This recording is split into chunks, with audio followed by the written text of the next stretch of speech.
बन्दको खतरामा एनसेल, कार्यान्वयनमा गयो छानबिन प्रतिवेदन। 67 अर्बको लुटपछि प्रहरी खोरमा जाकिदे अध्यक्ष र सिइओ। एनसेलको शेयर खरिद बिक्री सम्बन्धी अध्ययन तथा छानबिन प्रतिवेदन 2080 सार्वजनिक गर्नु। वर्षौंसम्म सेटिङ मिलाएर लुटको धन्दा चलाइरहेको नेता र कर्मचारीलाई आफ्नो इसारामा नचाएर कर नै झ्वाम पारेको दूरसञ्चार प्रदाय कम्पनी एनसेल अब बन्द हुने खतरामा पुगेको छ र यसका अधिकारीहरू प्रहरी खोरमा जाकिने भएका छन्।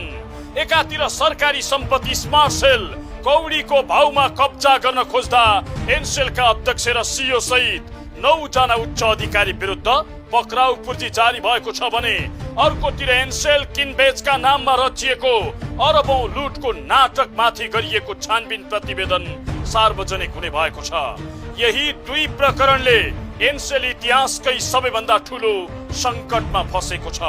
वर्षौंदेखि कानून र कर प्रणालीलाई हत्केलामा राखेर दण्डहीनताको अभ्यास गरिरहेको एनसेल विरुद्ध बालेन शाह नेतृत्वको सरकारले कानूनी घेराबन्दी यति कसिलो बनाउँदै लगेको छ कि सञ्चालकहरू देशै छाडेर भागेका छन्।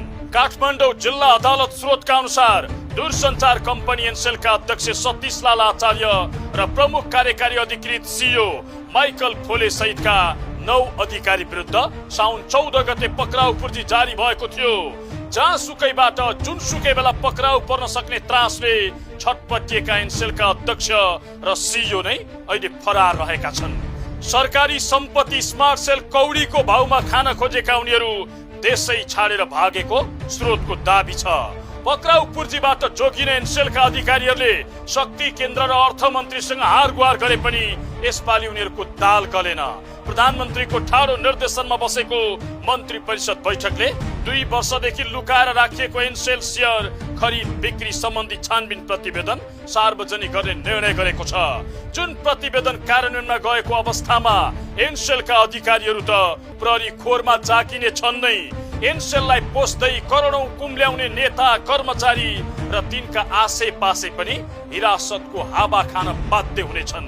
स्रोतका अनुसार प्रतिवेदनमा एनसेलको शेयर स्वामित्व हस्तान्तरणमा अरबौं रुपैयाँको वित्तीय अराजकता, कर छली र वैदेशिक लगानीका नाममा भएको पुँजी पलायनको डरलाग्दो चित्र प्रस्तुत गरिएको छ।